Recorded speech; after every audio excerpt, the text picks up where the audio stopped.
Now There it we're is. recording. There you go. Testing, 1, 2, 3. All right. So when Smitty and I were talking about how to keep all you guys excited over the summer, we figured maybe you weren't getting enough sleep, so we thought that we would put together a series for the summer. So this is the first of 3 regarding the Crusaders in the Holy Land. And when we say the Holy Land, we're using a term that they would be familiar with. So without further ado,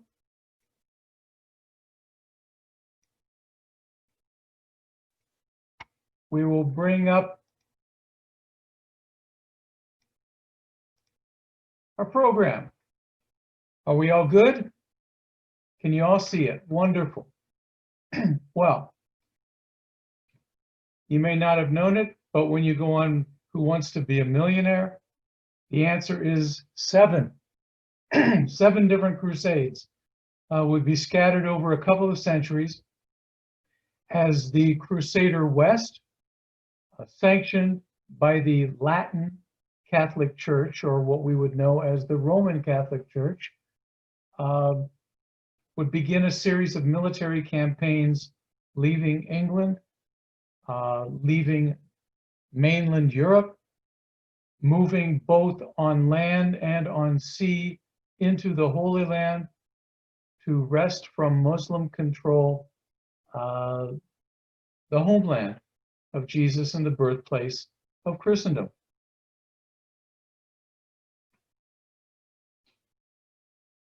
Okay, what were they seeking? I had to throw this in.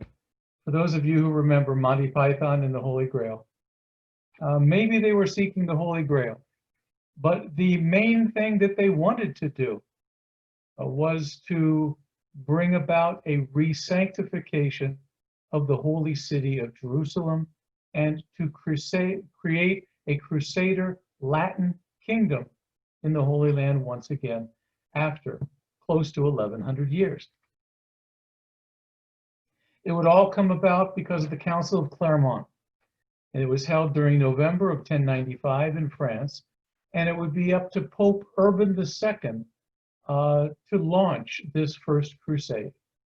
Urban II would say, "For your brethren who live in the East are in urgent need of your help, and you must hasten to give them the aid which has often been promised them. For as the most of you have heard, the Turks and Arabs have attacked them and have conquered the territory of Romania, the Greek Empire, as far west as the shore of the Mediterranean and the Hellespont, which is called the Arm of St. George. They have occupied more and more of the lands of those Christians and have overcome them in 7 battles. They've killed and captured many and destroyed the churches and devastated the empire." This then would be the rationale as laid out by Pope Urban II. But then there was an undercurrent as well. This was to rid Europe of its rabble, of its poor, of its penurious, of those who were in jail, in prisons as well. And as a result, these crusaders and their ragtag army, because you were promised freedom if you joined the Crusades, released from debtors' prisons, they would tune up on the physically and mentally deficient, on gypsies, and on members of the Jewish community as well.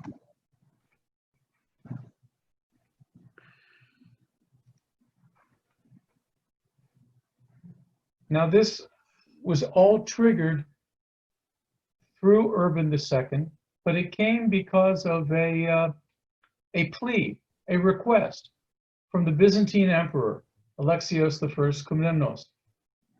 He was worried about the Seljuk Turks.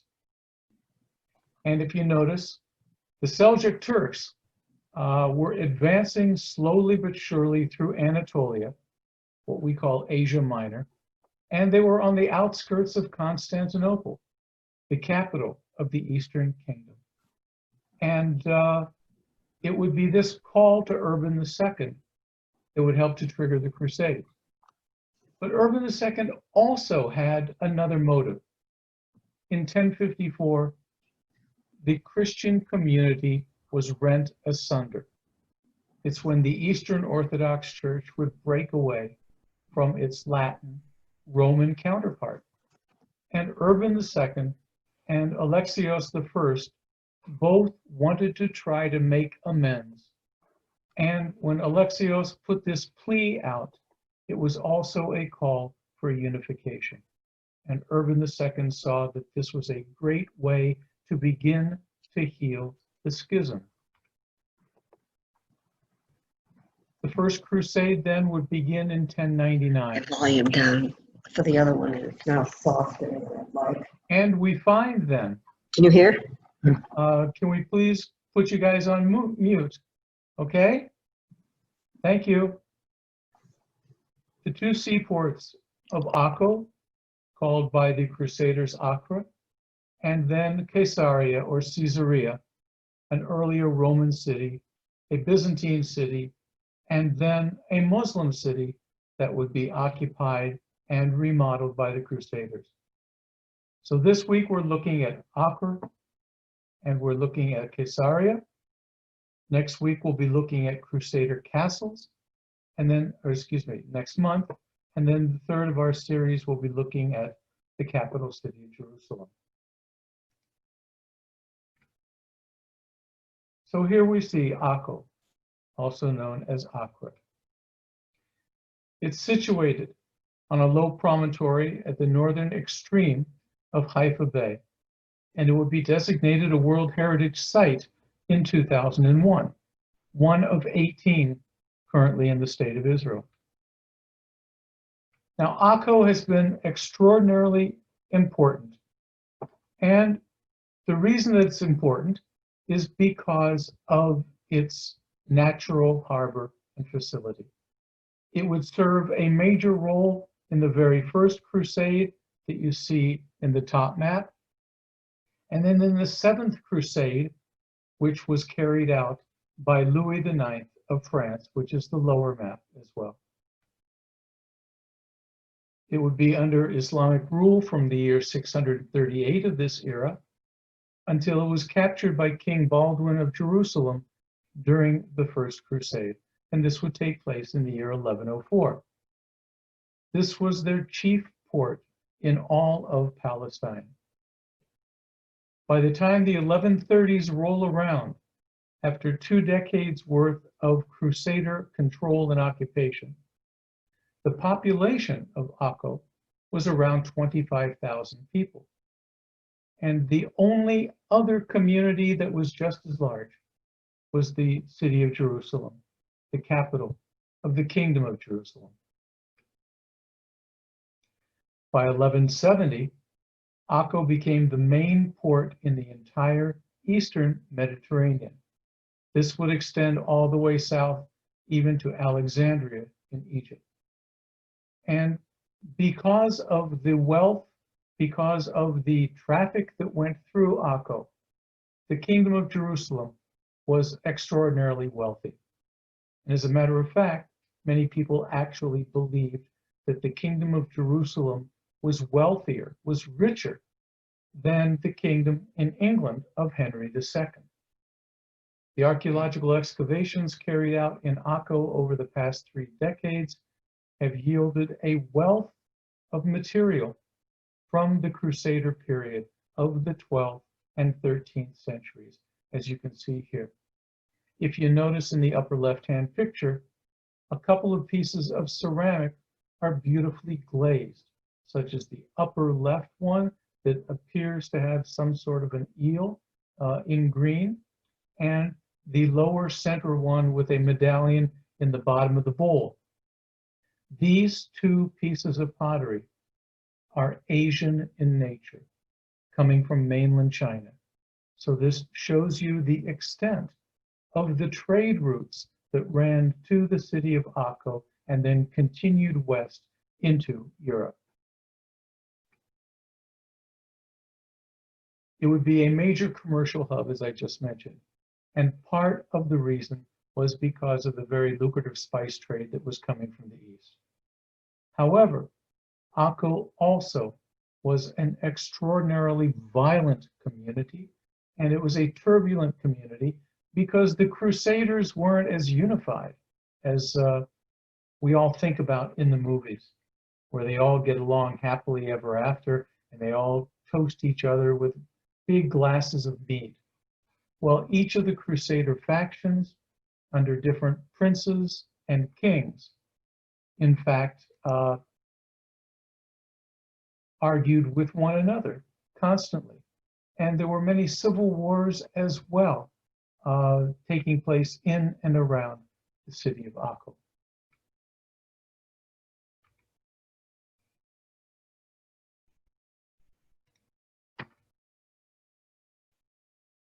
But it wasn't just confined to Crusaders, the soldiers, and their entourage. Eventually, as Akko stabilized and became a very major seaport facility for the Crusader kingdom, merchants from Amalfi, merchants from Pisa, both in Italy as well, would come and settle in the walled, fortified seaport city. The Pisan and Genoan quarters, you can see, were adjacent to the harbor.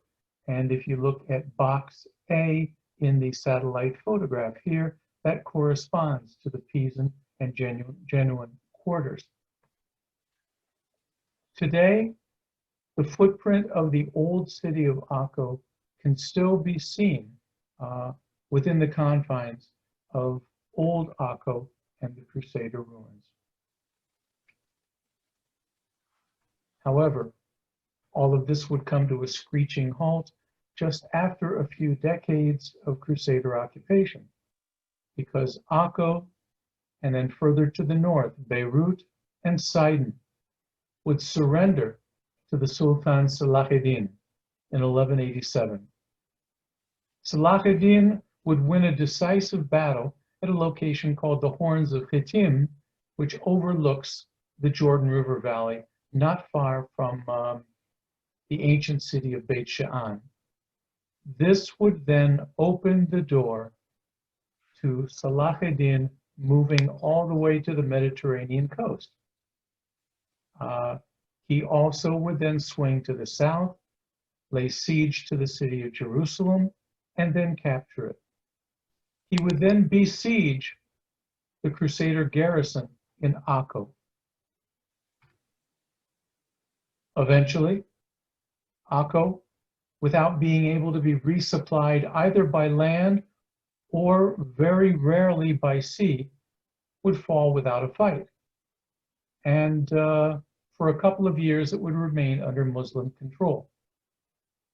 Now, Guy de Lusignan, who was of the Kingdom of Jerusalem, would leave the Holy City, the capital of the Crusader kingdom, and attempt to rescue the city of Akko, which was surrounded by both Muslims and Crusaders. He would lay siege to the city of Akko, and we can see in this late 13th century image from an illustrated manuscript, the siege of Akko. Richard the Lionheart would come with a contingent of troops, and so would King Philip of France. And you can see two of the coins that they would mint on the right-hand side. The tide would slowly turn, and by the 2nd of July, 1191, the Crusaders would gain the upper hand. However, we would find that there would become a siege within a siege. Salah ad-Din would lay siege to the Crusader besiegers of the seaport city. And if you look at the map on the left, the white boxes are the army of Salah ad-Din. The dark boxes are the armies of the Crusaders. And then the peninsula fortified city of Akko is to the west, to their left. So you have a siege on a siege, which was carrying out a siege of the city. Salah ad-Din's forces were unable to break the Crusader lines, and they were unable to resupply their own Muslim city. So the city itself would offer itself up to surrender to the Crusaders. But the Crusaders chose to ignore and reject the terms of this surrender. Just about 9 days later, there would be another major battle outside of the city. The Crusaders would see a major victory. And this time, with the tide having slightly turned, the Crusaders would accept the terms of surrender of the city of Acre, and it would be accepted by Conrad of Montferrat. In the upper right-hand picture, you can see a composite of Salah ad-Din and Guy de Lusignan. And in the left-hand picture, again from an illustrated manuscript, you can see the surrender of the garrison of Acre to the Crusaders. Richard de Lionheart and Salah ad-Din would finalize the terms of the surrender of the city. The Christians would begin to rebuild Acre's defenses, and Salah ad-Din collected money to pay for the ransom of the imprisoned garrison. But now we're talking about a month later, in August. Salah ad-Din delivered the first of what would be 3 planned payments. I guess it was the installment plan for ransom. They also included prisoner exchanges. The first of these ransom packages and prisoner exchanges was carried out. But Richard de Lionheart, who felt that he was in a position of superiority, rejected what was going on because there were certain Christian nobles who were supposed to be in the first package of detainees to be exchanged, weren't included. His retribution would be swift and extraordinarily violent. 2,700 Muslims would be decapitated. But then, tit for tat, Salah ad-Din would respond in kind, and he would kill all of the Christian prisoners that he held for ransom. So in other words, the real losers in this ransom debacle were the civilians who were ransomed and were held captive.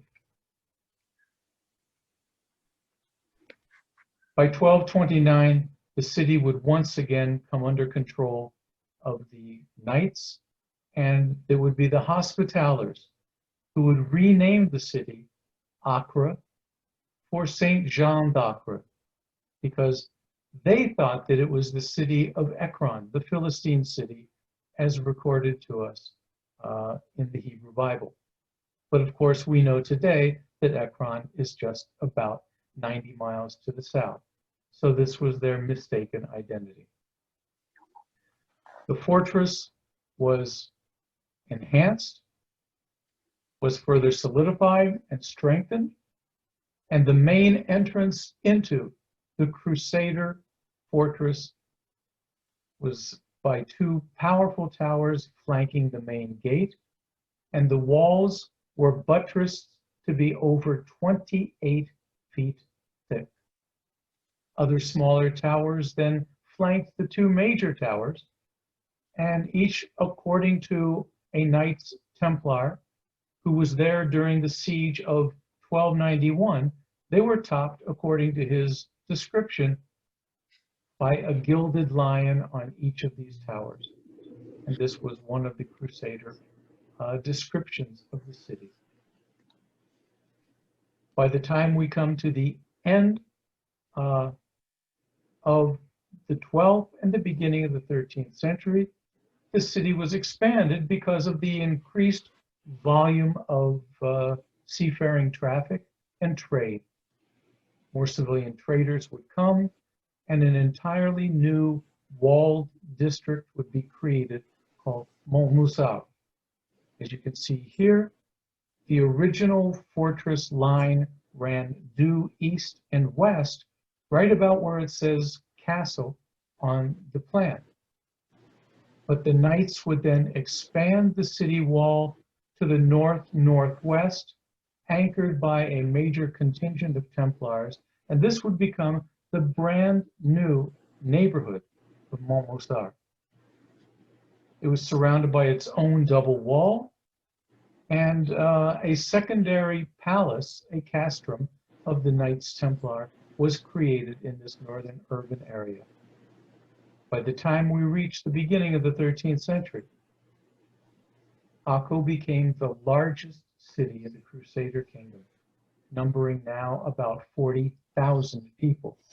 So you can see that they've almost doubled the interior space of the fortified city, moving from 25,000 to 40,000 and doubling the acreage as well.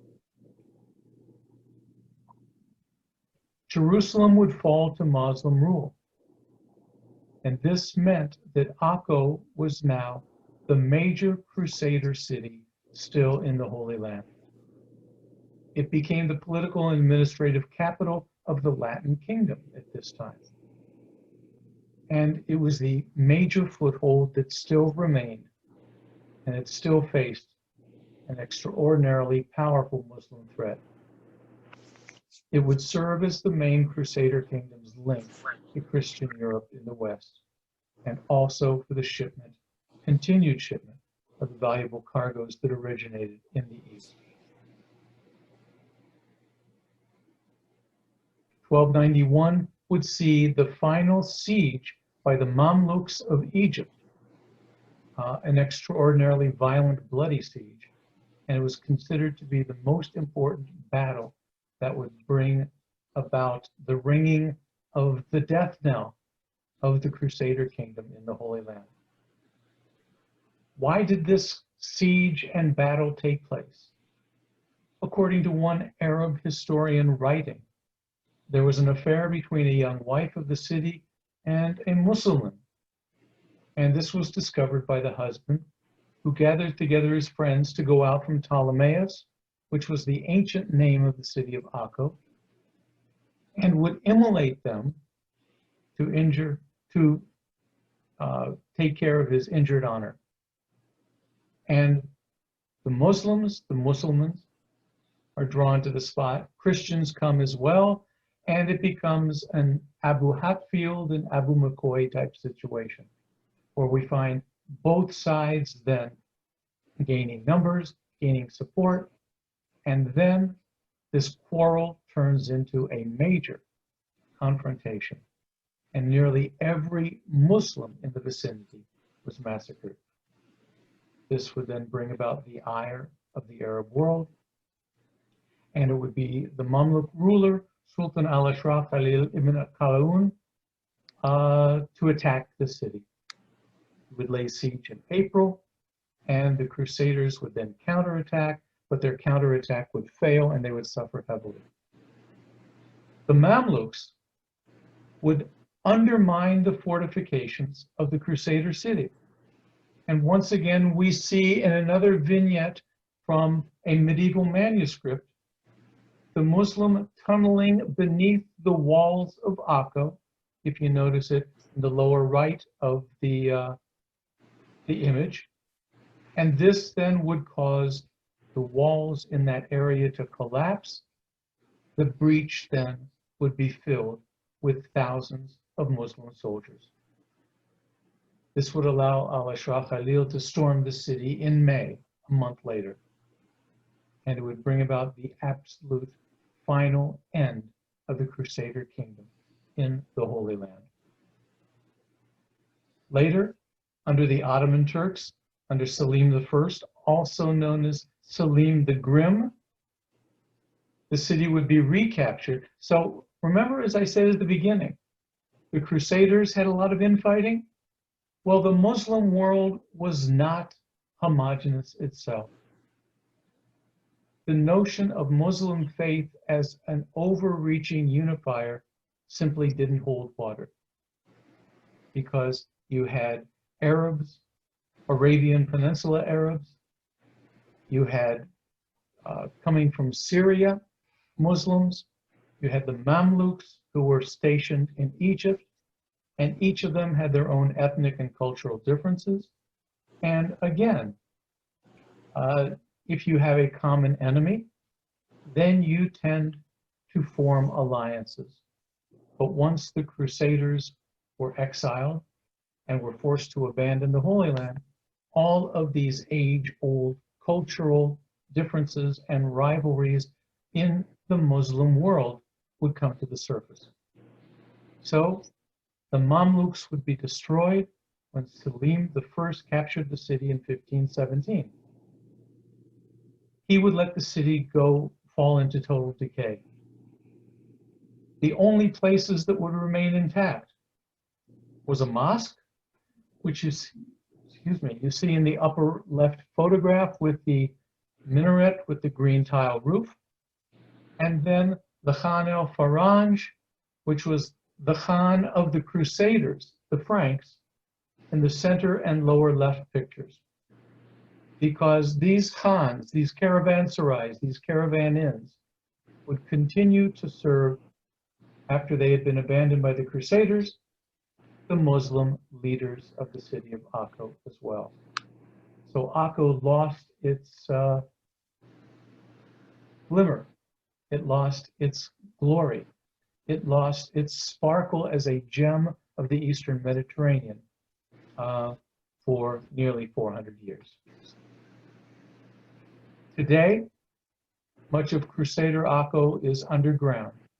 And in part, this is because of the later period of urban renewal by the Ottoman Turks in the 19th and the beginning of the 20th centuries before their expulsion following World War I. All of the Crusader buildings that had been so solidly constructed now would serve as basements, would serve as foundations for the Ottoman Turkish structures that lay on the surface today and continue to do so. For over 30 years now, the Antiquities Authority of Israel and the University of Haifa have been carrying out excavations and rediscovering Akko underground, both the Crusader city and the earlier Roman city of King Herod, 2,000 years old. The plan on the left shows you the underground Crusader city and how many of these buildings are still beneath the surface and are linked by a series of underground passages. Now, these underground passages are not modern. These are ancient Roman and Crusader tunnels that served to link all of the buildings below ground in the case of siege. Some of them have been exposed to the open air today as part of the rediscovery of the old city of Akko and the archaeological park which exists today. The courtyard of the Crusader Inn or caravanserai and citadel is what you see on the right in both pictures. The ground level of modern Akko is far to the top of those pictures where those stucco buildings can be seen. So in other words, the Crusader city is just about 20 to 25 feet below the modern sea level, ground level, sorry. Just as a point of interest for you, all of the rooms that you see on the upper level, those white stucco rooms, are part of what's known as Akko Prison. This was a prison that was used by the British after World War I through the end of World War II, when this area of the world was occupied by the UK, the United Kingdom, as part of the British Mandate of Palestine. Because after all, if you are the victors in World War I, you get the spoils. And so as the Ottoman Turkish Empire withdrew, the British would arrive in Palestine and the French would arrive in Syria.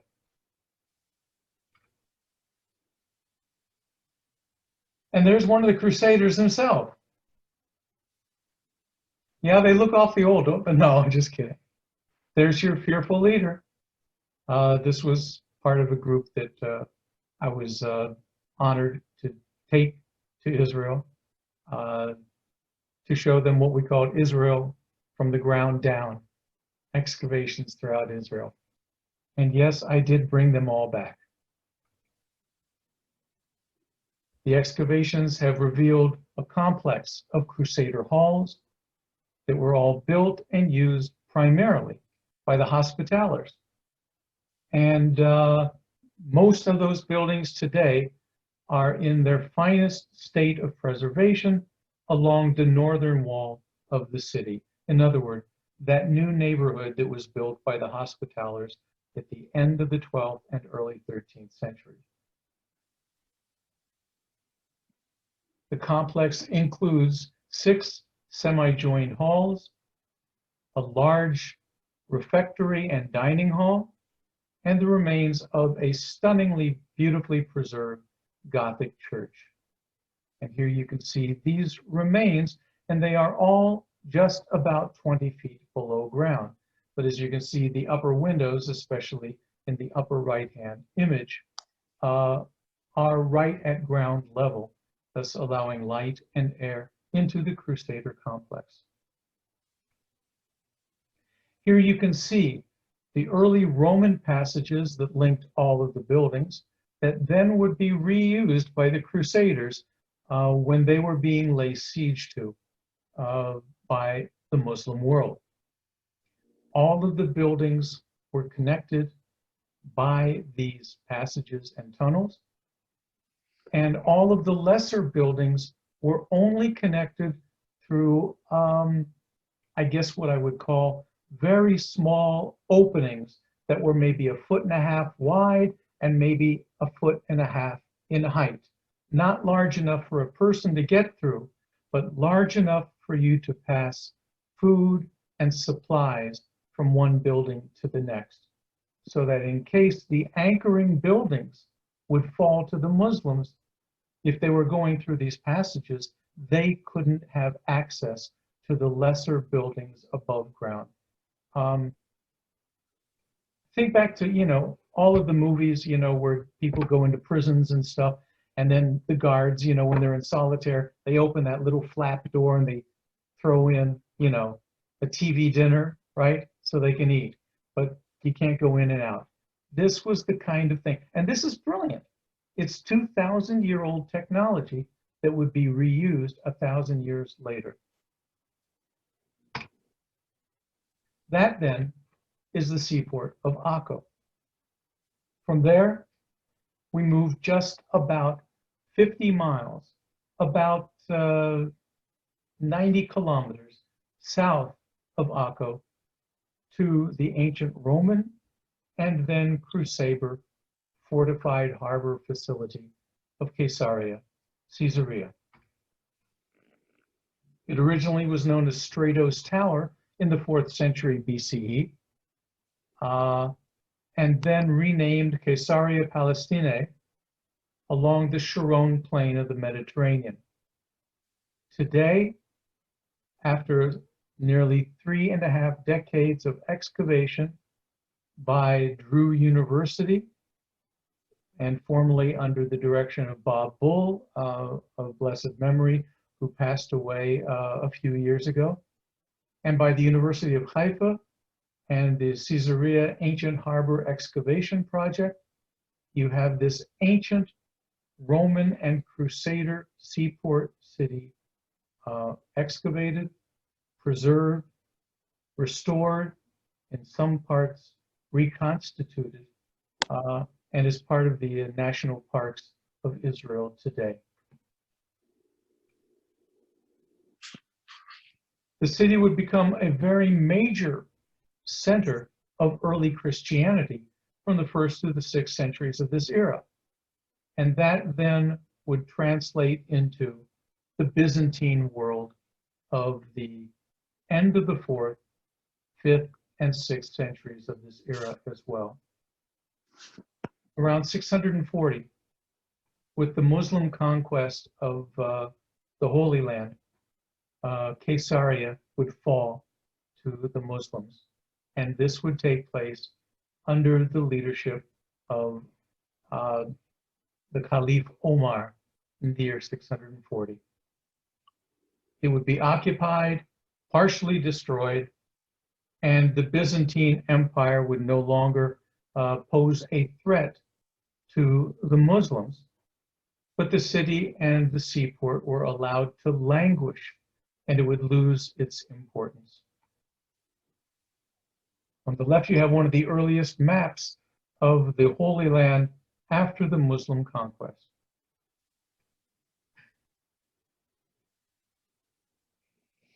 In the second year of the First Crusade, after the Crusaders had entered into the Holy Land, the Franks and the Genoese, as a combined force under the king Baldwin I, would capture the city. And then again, the Crusaders were not nice people. They would slaughter all of the residents of the city of Caesarea.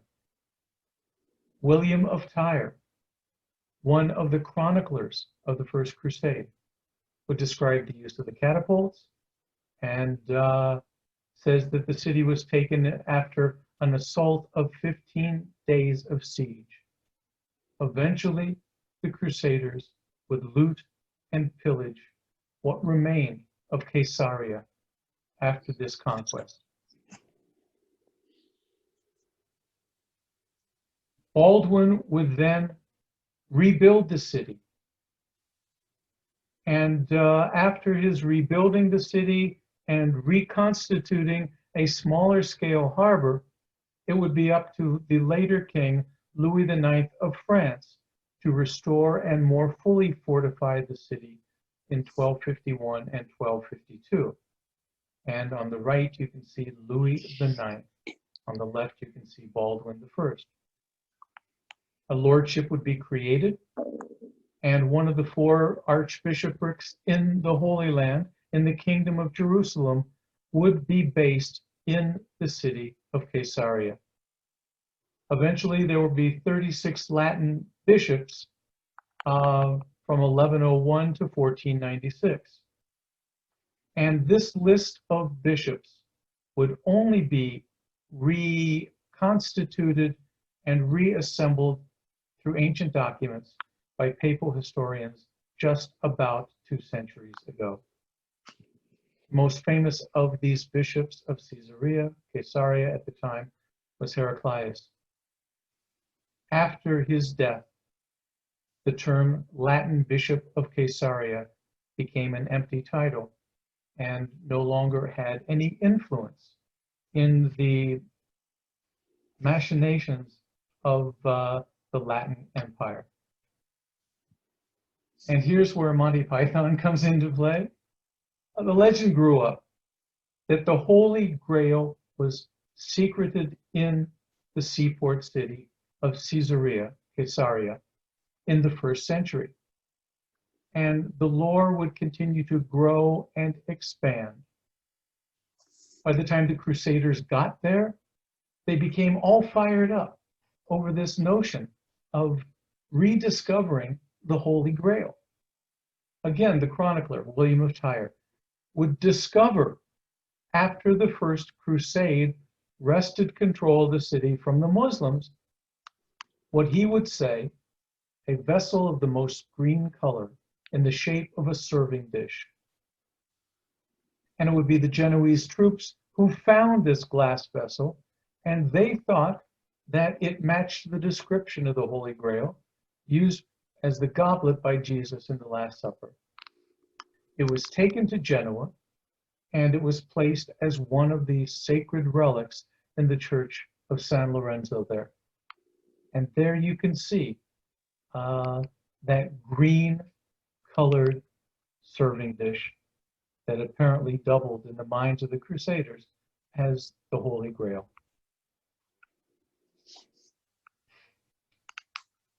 Towards the end of the 12th century, Salah ad-Din would easily retake the city and sack it.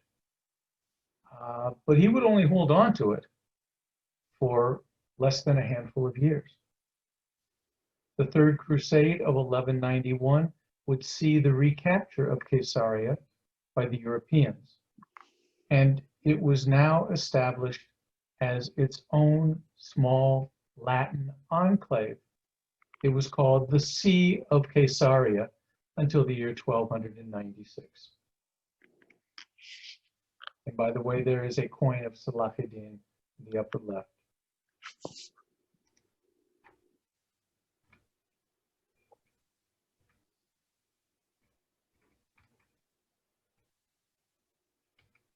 Come on. There we go. By the time we get to Louis IX again, we would find a doubling of efforts to restore, protect, and defend the seaport facility and the Holy See of Caesarea. Louis IX would dig a major glacis around the city. This glacis would be breached on the north and the south and allow the Mediterranean to flow through it. It was also protected by a series of towers. The glacis then and moat would overlook a 15-meter wide moat that was also 10 meters deep. And if we need to translate that, we're talking about roughly 50 feet wide and about 33 feet in depth. It was also crenellated for added defense. Crenellations are insets and offsets, because the insets and offsets would then allow you to catch in a crossfire should the moat be dry and the enemy troops enter into it. They would be caught in a crossfire from the crenellations, which projected into the moat, as you can see in the upper left, lower left, and upper right pictures as well. Who's this? Um, The wall itself that surmounted the glacis was over 4 meters thick, and it was over 1.6 kilometers in length. The area of the city that was enclosed then was about 40 acres. But the Crusaders would add a series of very small secret postern gates that would lead to the bottom of the moat. These would have been flooded when the moat was flooded, but here you can see one of those staircases from inside the fortified city leading down to the bottom of the moat in the northeastern quadrant of the defensive network. There were 3 gates that accessed the fortress. There was a very small northern gate, which you can see here, and it would then have a drawbridge which ran across the moat. There was a small southern gate that also then had a small drawbridge, but the main gate was the eastern gate. And this major eastern gate was twice the size of either the north or the south gates, and it too had a drawbridge across the moat. Today, that is the major gate that gives access to the National Parks Authority complex of the harbor of Caesarea. And here you can see it, located in the eastern wall. And there you can see in an isometric view what it might have originally looked like. The drawbridge was built on a series of arches that were supported by piers that were located at the bottom of the moat. There was an outer gate that was an L-shaped gate that allowed access into the complex. Here you can see the east gate as cleared. And then here we can see the east gate as it may have looked with the chains of the drawbridge close to 1,000 years ago. The square gatehouse had a beautifully cross-vaulted ceiling, which has been preserved but is intact. It has not been reconstructed or restored. You had doors on both sides of the square gatehouse. And again, it was an L-shaped entry. The center picture, you're looking into the gatehouse from the drawbridge area. And there you can see, turning to the right, the approach into the harbor complex. They were protected, both of these outer gates, by an iron grille, which was lowered through a slot located in the ceiling. Here's a view of the gatehouse complex from the outside, just inside the city as you are looking out. This is after excavation and the restoration that took place on the right-hand side. Running around the perimeter of the harbor facility was an arched street, as you can see here in the two left-hand photographs, and it was just inside the defensive wall. This arched street, as the Crusader Street, did not have any shops adjacent to it because this was used primarily as I-275 to run around the perimeter of the fortified harbor complex, but then also for the military, because as you can see in the right-hand picture, the flight of stairs that led up to the parapet that was on top of the defensive fortification wall.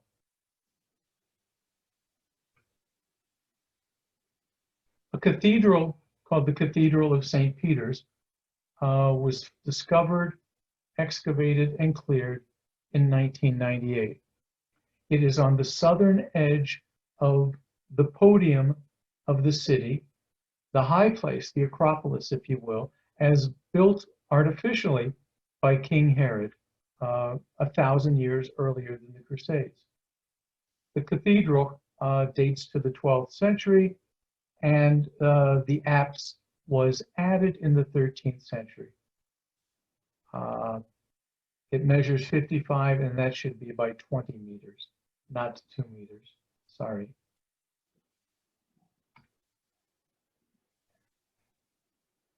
The main prayer hall, the basilica, was divided with a central nave and 2 side aisles that ended in the east with 3 apses. The main apse for the conducting of ceremonies and services, and the 2 smaller apses which flanked the central aisle and the 2 side aisles of the basilica. The floors were of beautifully paved, plain white mosaics with a pattern of a mosaic rug to be found on the side aisles. The vaulting of all 3 apparently was supported by rectangular piers and pilasters, but of course, the majority of the building has long since collapsed. Found in the debris were a lot of marble fragments. You've got a circular ambo base above. The ambo was the pulpit, and these circular bases were used as the foundation of the columns to support the pulpit, which extended above the floor of the central aisle of the basilica, probably 7 or 8 feet, and this is where the service would be conducted. Below, you can see colonnettes, fragments of the chancel screen that separated the apse from the basilica itself. And why do we call these colonnettes?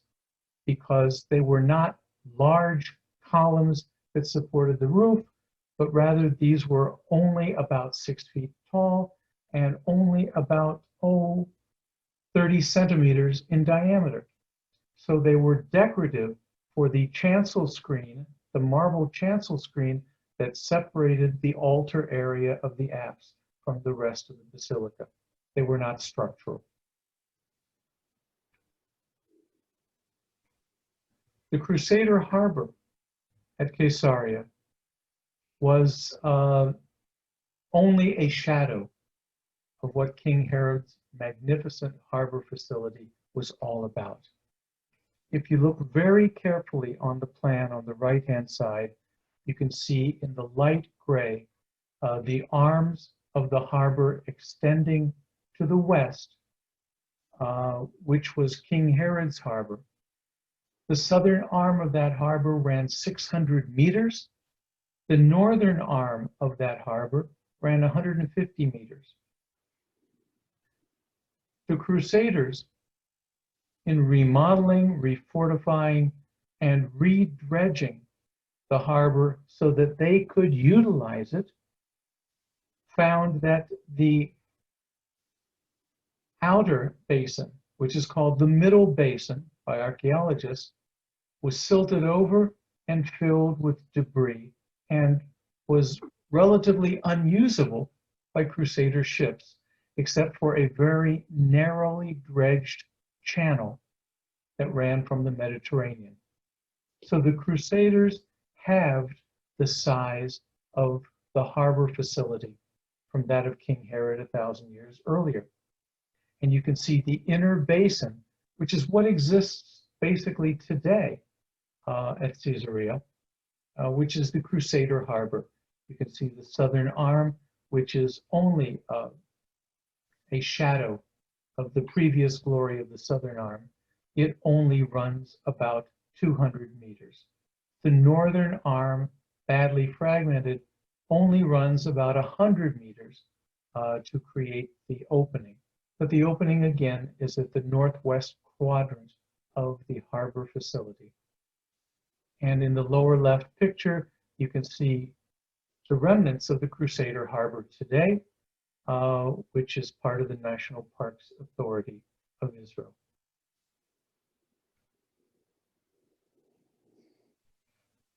The principal component of the Crusader harbor was the fortress that lined the walls of the southern and northern mole or arms of the harbor. It would be just outside the arms of this harbor facility that you would find the breaching of the land to the north and south that then would allow water to flow into the moat that surrounded the city.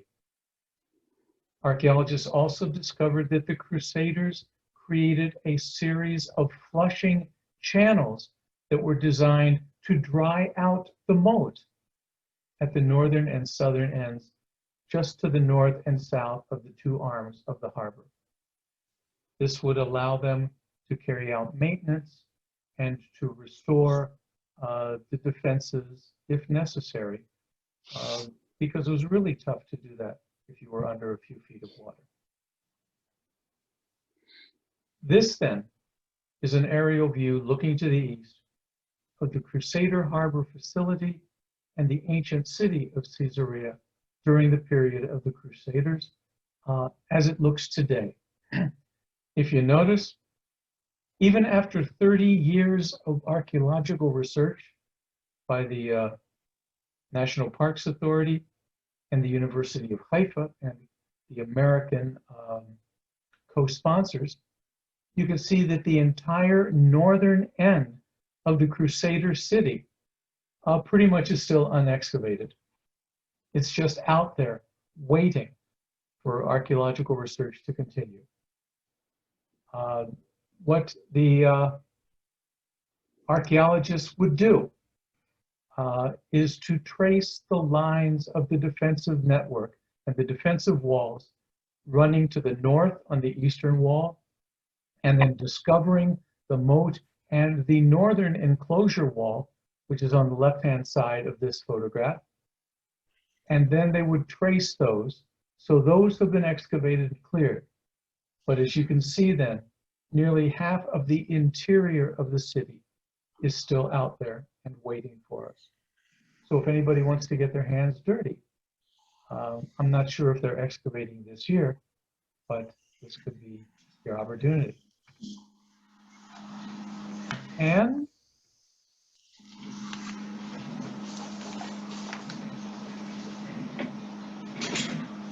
this is probably the way that the harbor city, seaport of the Crusader kingdom of Caesarea probably looked close to 900 years ago. It's incredible stuff. It really is. So what happened to the Crusader city? Well, February the 27th happened to the Crusader city. In 1265, the Mamluks from Egypt would come and conquer Caesarea, just as they would do Akko further to the north. And it was the Sultan Baybars who ordered his troops to scale the walls in many places simultaneously, and the Crusaders found themselves running from one fire to the next to try to repel the Mamluks. And the Crusaders were spread thin enough that they were unsuccessful on all points. And as a result, the Mamluks penetrated the city. Baybars would destroy the fortified city, and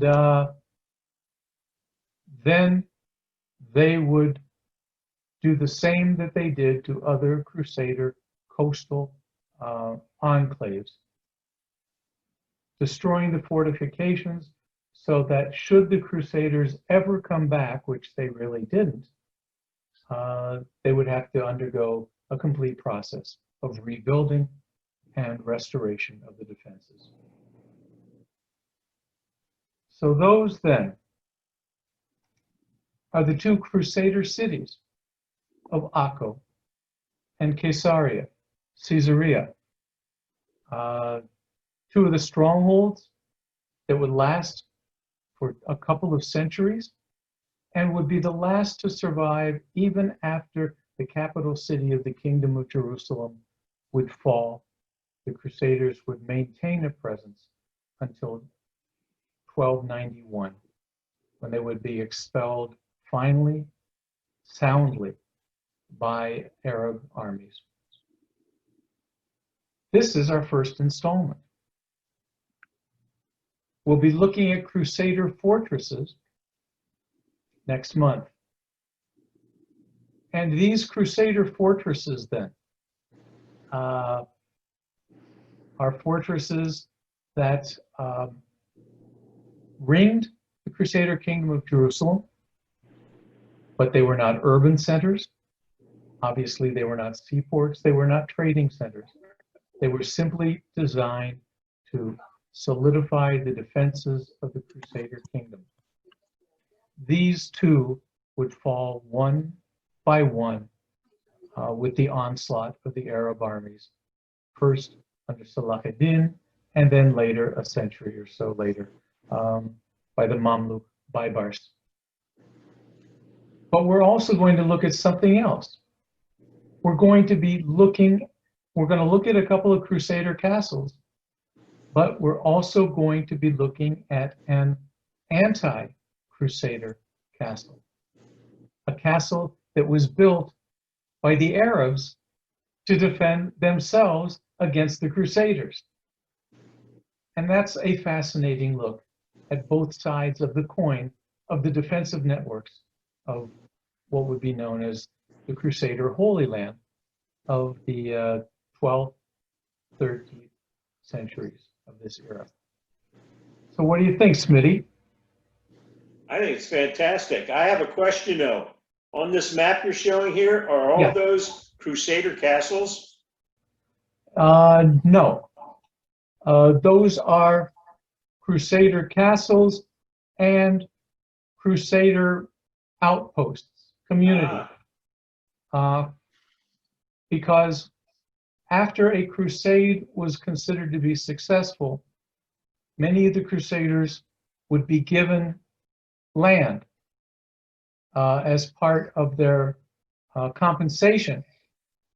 And rather than spending months and months and months trying to get home, that would be COVID-1, right? Not 19. Okay. They couldn't fly back to Germany. All right, remind me not to use that one again. They would be given allocated land, and they would establish small villages that they would be then the rulers of their own little village and community. Good. And that's what many of these represent as well. I have a quick question. On the map that you had showing Akko, there's a tower of something that was out in the water that you didn't mention here. That wasn't a tower.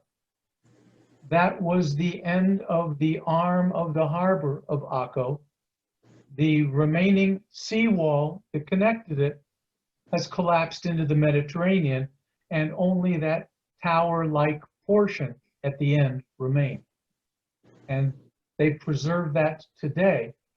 And because the rest of that Crusader seawall is broken down and collapsed, at low tide, fishermen can go out there and fish, just walk right on out. But at high tide, it's awash under about 5 feet of water, but the tower at the end still remains. And intrepid Akko kids will go out there and dive off and go swimming and everything like that.